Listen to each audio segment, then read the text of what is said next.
You might be less familiar with our education work or employment work. Yeah, that's an overview of who we are. And Pat, do you want to introduce Jason?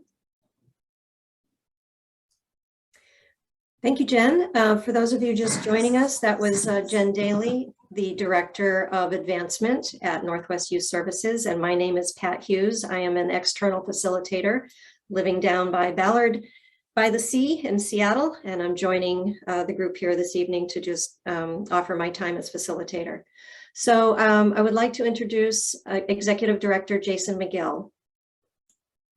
Thank you, Pat, and thank you, Jen. And again, thank you to everyone who decided to join us this evening just to learn more about what we're doing and who we serve and why we serve and all of that good stuff. And my portion of this really was just to highlight the timeline to making this decision about really finding a location that represents not just Northwest Youth Services, but represents a healing place, space, home for youth that we serve to really just jumpstart their healing journey or to continue their healing journey with us. And if you don't know, I actually just moved to this community back in February 1st was my very first day here at Northwest Youth Services. I really like to claim that day because I am the very first Black Executive Director of Northwest Youth Services, and it was the first day of Black History Month. So I am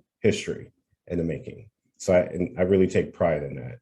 And thank you to the staff and the board who really put their trust into me to making Northwest Youth Services or to position Northwest Youth Services for the future. So just a part of the timeline here, when I started, there was this homeless strategies work group that was formed up here in the county and the city. A really powerful and influential group of folks and passionate folks who came together just to discuss, like, what are the needs up here? What do young people up in this community need? That was, again, starting in January, then it moved to staff and volunteers tour. We decided to go ahead and decided to move our pad location from its current State Street location, which that decision was really important. There's a lot of activity that happens on State Street, and I'm really talking about the nightlife that happens. I love sharing this story. I've shared it with many folks here recently, and I was at one of the restaurants down there on a Saturday evening, and I looked up and there was our youth, our kids, just hanging out in their bedrooms and in the windowsill. And I'm like, no, it's time to move. They need a better place to really focus on their own journey and their own healing journey. It was really important to me, which led me and the team to say, okay, let's move it. Work with the city and the county and really just wanted to figure out where that location could be. We started to brainstorm various places and toured various places. And like it says here, I'm trying not to read the slides word for word. So Northwest Youth Services made multiple offers on homes throughout the city of Bellingham. During that time period, we partnered with a real estate agent, an incredible real estate agent, I might add, who really hustled and really supported us through this process. And she really understood the needs that we had for youth, the age range, and why the home was important for us to serve youth. And that, after touring multiple properties, and as you all know, this is a hot market up here. I was actually surprised when I moved up here how hot this market was up here and how expensive it is. That was, being in Seattle, you think it's just Seattle, but it's not. It trickles all the way up here as well.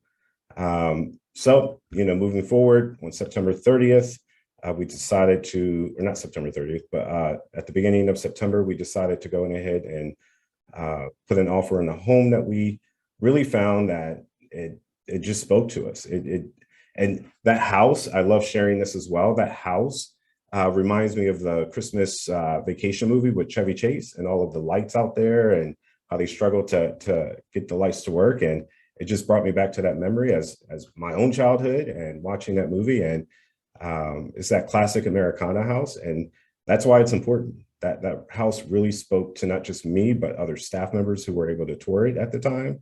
And it was the best fit for us and the youth that we serve. Moving forward, we do anticipate closing on September 30th of 2021. Early October into December, we're going to focus on some renovations that we have to ensure happens, not just for purpose of licensing and things like that, but also to ensure that ADA is accessible for the young people that we serve and future staff members that we might have on staff. That's going to be a really important piece to this process as well. Outside of that, we're not looking to do much other than to start accepting the kids that we serve and then go from there. Our timeline to open the new pad in their new home is around December. Hopefully that timeline is moved up a little bit, but that's what we're anticipating that will happen. Yeah, I think that's it actually. Thank you, Jason, for that overview. Is there more of the presentation or are we complete? Ah, there's more. Go ahead, Jen.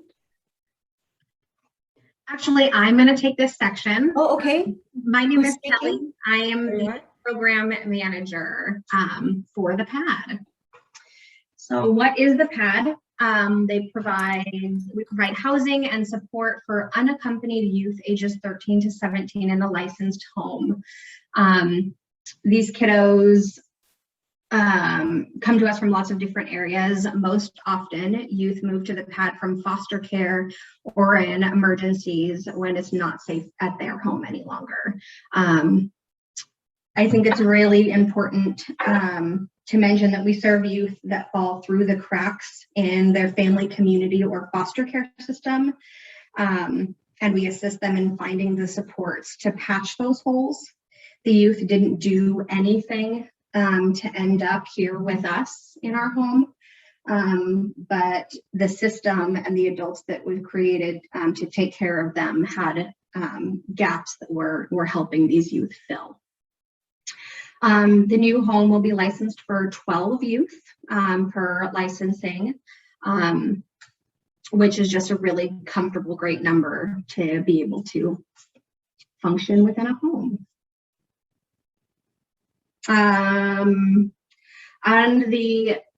Actually, can we go back one more? I'm sorry, Jen.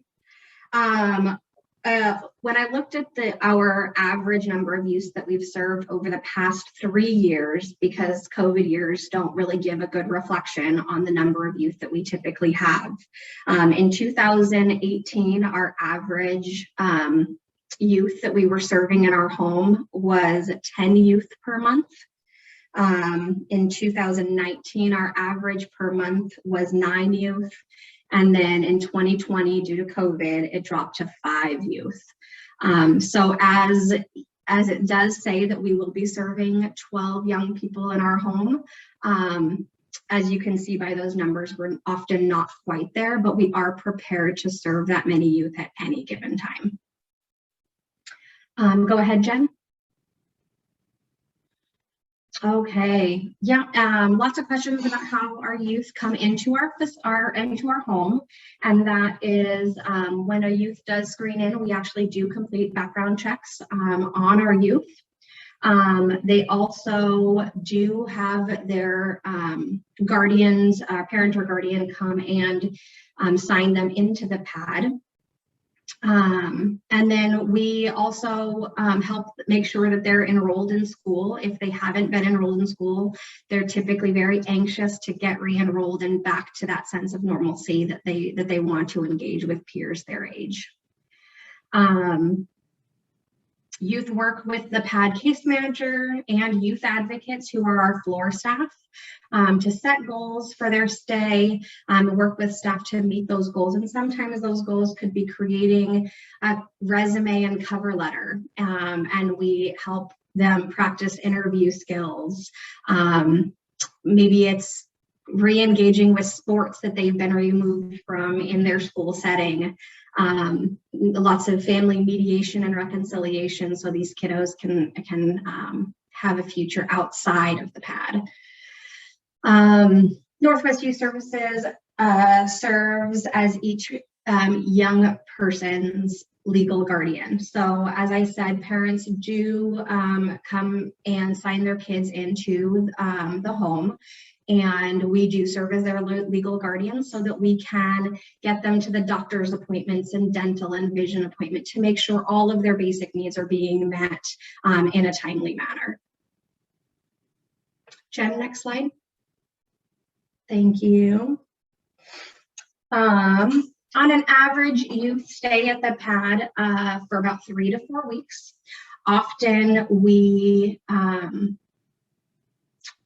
with our 17-year-olds, we're often able to house them until their 18th birthday so that they can move into more stable long-term housing. So we're really lucky to be able to offer that to young people who don't have anywhere else to go for this last year of adolescence as they move into adulthood, and really help them learn what that looks like, how to pay your rent, how to put utilities in your names, these skills that kiddos just don't have unless they have supportive adults helping them with those things. Then we have the only people allowed in the PAD are PAD staff and youth under 18, and all staff and the youth pass background checks. So we don't hold any types of large meetings at the PAD. Those all happen off-site. It'll only ever, there's always 2 youth advocates on the floor at all times. Which is also a really important factor to point out, is that our licensing actually requires that we only have 1 staff member for every 8 youth that we serve. However, due to just wanting to make sure that we have support wherever we have and safeguarding for the youth, Northwest Youth Services always maintains 2 staff members on the floor, regardless of how many youth we're actually serving. So what that looks like is there will always be 2 youth advocates, and then during the day, I'm also always on site as well as the case manager. So during the day, very limited amount of people there, and at night there's even less. So if traffic was one of your concerns, we don't add that much to it, just like any other home. And then, as I know all of your families do as well, with our family at the PAD home, we work with our youth to plan holiday events and gatherings, and we do homework together and cook our meals together. We will try to really support the kids as if they were in their normal home, and we try to make that as whole as it would be as a family.